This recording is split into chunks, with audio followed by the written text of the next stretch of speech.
Journey Youth is Destiny Church's middle and high school ministries. Our mission is to create community and equip parents and youth on the trek through school and to adulthood. To learn more about us and how you can get plugged in, go to discoverdestiny.org/youth.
Say ho, ho, ho.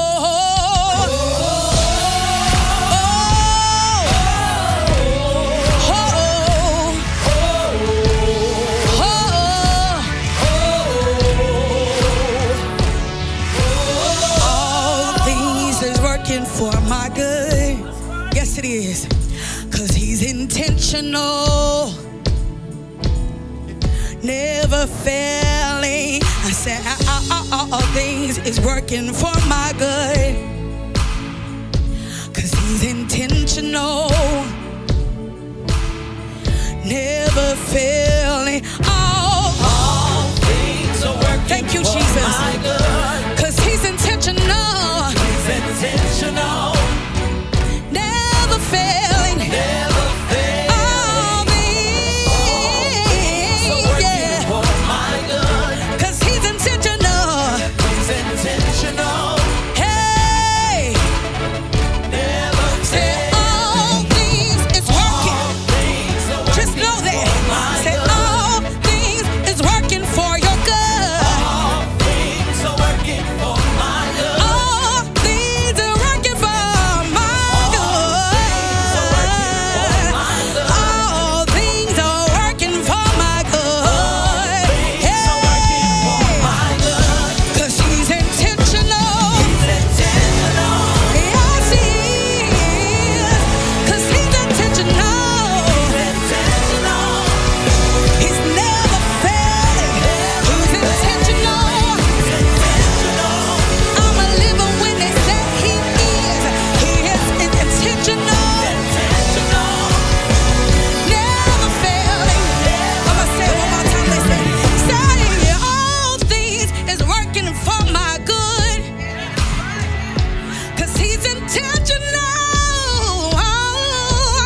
Hey, what is up? My name is Jordan, and I'm excited to dive back into this idea of bittersweet with you that we just started diving into. And it's this idea that when someone hurts us or wrongs us, sometimes it feels really sweet to hold on to the bitterness that we have against them. We said that as good as that might feel at a time, there is a better way.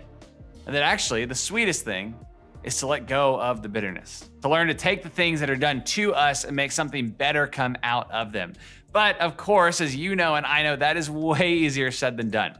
We could talk all day long about how good the idea of forgiveness sounds, but when it comes to actually doing it, that is a whole nother story. I mean, seriously, think of the last time someone did something that hurt you, or when something happened to you that you thought was unfair. Maybe it was something simple like your little brother finished the last of the salt and vinegar potato chips, even though you loved them and he knew that you loved them and he finished them off anyway. Or maybe it was when your friend thought they were texting someone else, but they were actually texting about you to somebody else, and the stuff that they said was kind of offensive. Or maybe you've had it where your stepmom grounded you for breaking curfew, but let your stepsister off with a pass. We have all been there. And for some of us, the experience of being let down or letting ourselves down is super fresh. You're like, that happened last week, or that's happening to me right now, or that happened to me an hour ago. Or maybe it's a little bit further back, but we all have these times in our life when we've been let down. And when we are let down or hurt by someone else or ourselves, we have this tendency to react in a number of different ways, right? We get frustrated, or we get angry, or we get distant and distance ourselves from the people we're frustrated and angry with. Or maybe you try and get even to level the playing field. I've been hurt, so now I need to hurt somebody else. We all have our own reactions, and no matter how we react, the truth is the same. Because of the unfairness or the hurt, a relationship with somebody is broken, damaged, not right in some way, and everything we do from then on becomes a reaction to that. We find these small ways to be dismissive or rude to them, saying things like, you do you, or telling people that person is canceled, or setting out to get revenge however we can. And in a lot of ways, our reaction feels justified because we feel like they were wrong to do what they did. And we must be right to be as upset as we are. It only makes sense. It is only just, right? But that idea leaves us with a question. Where do we go from here? If they were wrong and we were right, does that mean we are now justified with how we treat them, no matter how bad that might be? Does that mean that we are off the hook and won't be held responsible for how we handle our relationship with them from now on because they let us down? Does it mean we get a pass for some of our hateful behavior because of what they did to us? I mean, not being mad or not being frustrated or creating distance almost seems like you're saying that what was done to you is okay, right? And the last thing you want to do is send a message that you are okay with how you were treated, or that that person can keep on mistreating you because it wasn't that big of a deal. In situations like this, the idea of forgiveness seems like weak and irresponsible and completely unfair. And to further justify the response to being treated poorly, we think things like, well, aren't I supposed to be more like Jesus? And wasn't Jesus the one who was flipping tables in the temple when people got it wrong? I want to be like table flipping Jesus when I'm angry. I get it. Forgiveness sometimes can feel like a cop-out. That's why today we're going to dive into this passage in the book of Romans, which is a letter from a guy named Paul, who's an apostle, and he's writing to this church in Rome. Rome was at the very heart of the largest empire that has ever existed in history. Think like the New York City of its day. And this letter was written to people there who had just started following Jesus in the middle of Rome. Think about that. Put yourself in their shoes for a minute. They, these new believers, found themselves surrounded by people who were as far from being followers of Jesus as possible. In fact, Christianity was a new religion and it was spreading fast, and the leaders of Rome didn't see that growth as a good thing, which made the new Jesus followers a target, a major target. And if you're living as a targeted group in one of the most violent cities in the world at the time, chances are you're feeling like things might be a little bit unfair or unjust. You might feel like the Roman leaders were the enemy and you're just this innocent citizen. You were in the right. You should have freedom to get even or get mad or hold a grudge against them for how you're being mistreated, because if anyone's the problem there, it's them, not you. They had the power. They were doing the things that were unfair, which is why it's so crazy when Paul tells the Christians that they don't have a past to be angry or bitter. In fact, he takes the focus off of the Romans and puts them entirely on the Jesus followers and says, hey, this isn't about them. This is about you. Here's what he writes. You ready? But God demonstrates his own love for us in this. While we were still sinners, Christ died for us. In other words, he says to them, maybe there's another way to look at this situation. We're no longer focused on making a case for what's fair or unfair, what's just or unjust when it comes to how the Christians were being treated. Paul's like, no. We're talking about God's love for you. And when you really understand who God is, it changes everything, even how you see forgiveness. See, whether you're a teenager in the 21st century or you're living back in first century Rome, the temptation is when we are wrong to get so caught up in what was done to us and what the other person deserves that we forget how often we get things wrong ourselves. And the temptation is to look at the person who wronged us and dismiss them, to move the focus from ourselves and our wrongs to that person and their wrongs. But Paul's saying, God looked at what we did and he didn't dismiss us. God loved us. And then God dismissed our sin. He didn't cancel us, he canceled our wrongs. God doesn't give up on us when we let him down. Now, let me take a quick second to make sure I'm being clear. We're by no means saying that people who treat you unfairly or abuse you or take advantage of you get a pass to keep on doing it. Don't hear that. If you're experiencing any kind of abuse, this right here is your encouragement and permission to have a conversation with a trusted adult about what's going on. That's the best thing that you can do. But wherever you're at, here's the thing. When we start to realize how God forgives our wrongs against him and chooses to love us no matter what, then we have to ask ourselves, what does that mean for how we see others who have hurt us, others who have treated us unfairly? Paul answers this question for us in his letter to the church of Colossae. He says, bear with each other and forgive one another if any of you has a grievance against someone. Forgive as the Lord forgave you.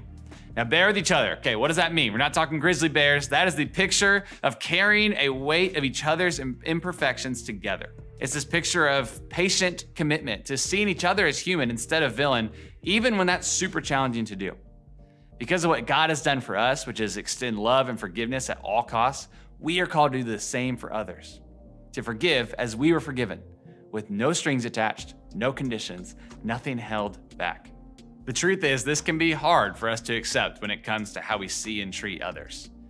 And it can be just as difficult when it comes to how we see and treat ourselves. For some of us, we are much harder on ourselves than we are on others, right? And for us, Paul says the same exact thing. Jesus isn't stingy with his love or forgiveness for you. He offers you and I both love and forgiveness at the very same time. And if God has forgiven us, if God has made us right, and sees us as we were meant to be, then we should see ourselves the exact same way. But here's what that doesn't mean. It doesn't mean we treat what was done to us or what we did as no big deal. Paul isn't downplaying the root problem or excusing the wrong we did or the wrong against us. He's saying whatever was done to you, however unfair that was real, and that was a big deal, and it's okay if it hurts. But just as God looks at you and the mistakes you have made and sees you as more than the stuff you've done wrong, we need to see the people who have treated us unfairly as more than the thing they did wrong too. God set the standard here, and God's forgiveness tells us exactly how we should see ourselves and see others. You could say it this way. When it comes to forgiveness, we want to cancel the debt, not the person. Here's what I mean. Let's go to class real quick. You didn't know that that's where we were heading, and that I'm just gonna be your substitute art teacher today who doesn't actually know a lot about art. So don't judge it, all right? But here is Jay. Jay's got a big old head, but he's nice. We like Jay. Jay is a good guy. He's a great listener, and he's funny. He's got great jokes. He's an athlete. He likes soccer and football, but he's not so athletic that he also has a great anime collection. I would surprise you about Jay. And let's say he also has 2 sisters, so he's a brother. Hopefully you see that. And a stepmom, and they like to all hang out and go out to eat on the weekends. Loves eating food, just like me.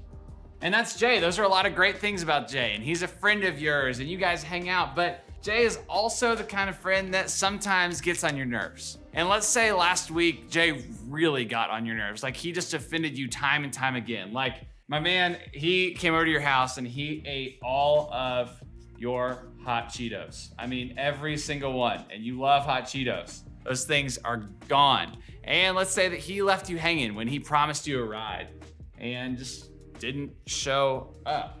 Sometimes he's a little unreliable. And not to mention, he owes you $12 and has for a long time, but you saw that Jay just bought himself a brand new phone case. And you're like, wait, but you owe me $12, Jay.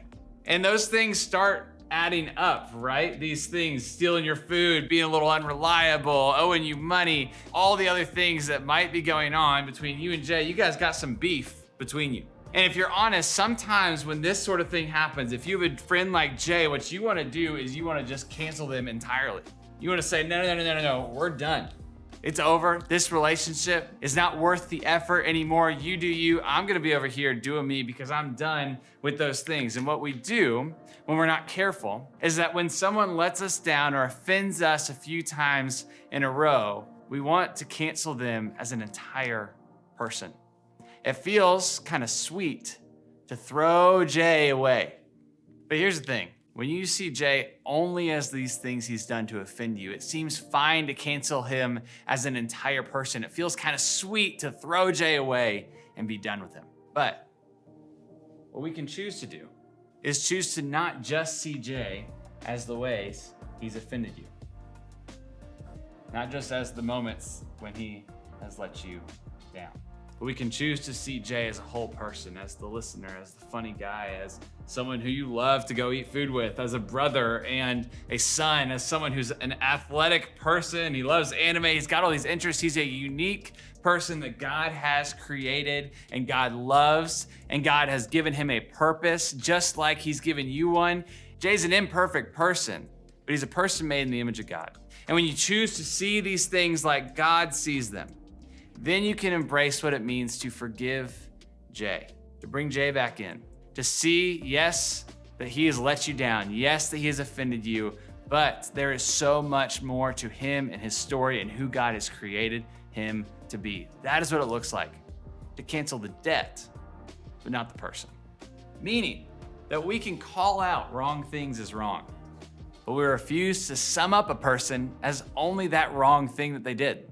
And when we see them, we'll continue to see them, yes, as an imperfect human who messes up sometimes, and we'll decide to see them as God sees them and ourselves as God sees us, which is as people worthy of love, not just the sum of our wrongdoings.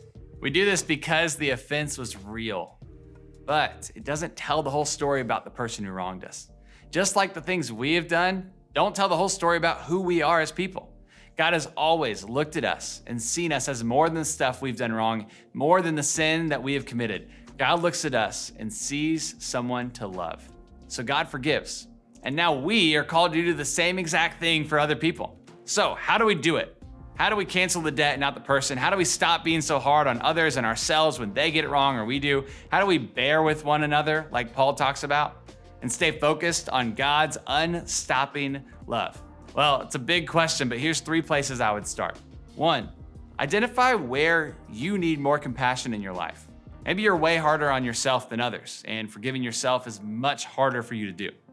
Or maybe you need more compassion for others when they mess up. Determine which side you tend to lean towards and pay attention to that. Figure out the areas where you might need to show more compassion to others or yourself, and then work on practicing that over and over again. 2, identify who you are beating up. And let me make this clear. Figure out the person who you're thinking about over and over again, or who did something to you that you just have not let go out of your mind. Is it you? Is it your mom? Is it your third period teacher or your old football coach? Who are you mentally canceling or seeing as the wrong that they did? And what do you need to do to start seeing them or seeing yourself as God does, as someone worthy of all love and all forgiveness? And last, remember no one's perfect.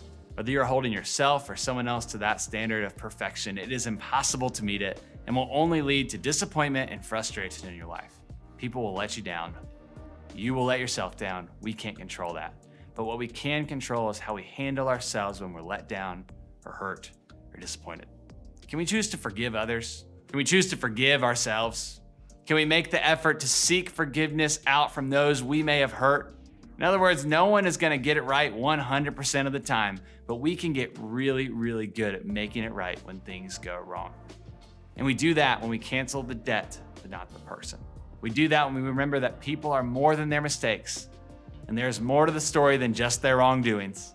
We do that when we remember God hasn't held our wrongs against us, and we shouldn't either. Remember, speak up if there is hurt in your life. Forgiveness never, ever means letting someone abuse or hurt themselves, or you, or others. This right here might be your reminder that the next step in forgiveness could look like finding a trusted adult to talk to and seeking the help you or someone you know needs. For everybody, no matter what is going on in your life, forgiveness is a challenge. It does not come naturally, and it will probably never be easy. In fact, it'll probably always be easier to cancel a person than it is to cancel their wrong. But this idea of forgiveness is something we do because God did it for us first. As unnatural and difficult as it might feel, we don't give up on it because it was modeled first by God. You know, that's why we do groups, because as challenging as forgiveness is, it would be that much harder if we had to do this alone. But you have your group as a source of encouragement and strength, and to serve as a reminder that you aren't the only one trying to make forgiveness a reality in your life. Count on them, lean on them to help you as you figure out who needs to be forgiven and how to make that kind of forgiveness a reality in your life. Remember, forgiveness is the best thing you can do with the worst stuff that happens to you. Thanks for joining Journey Youth Online. If you have any questions, need support, or just want to get connected with us, you can email us at youth@discoverdestiny.org or learn more at discoverdestiny.org/youth.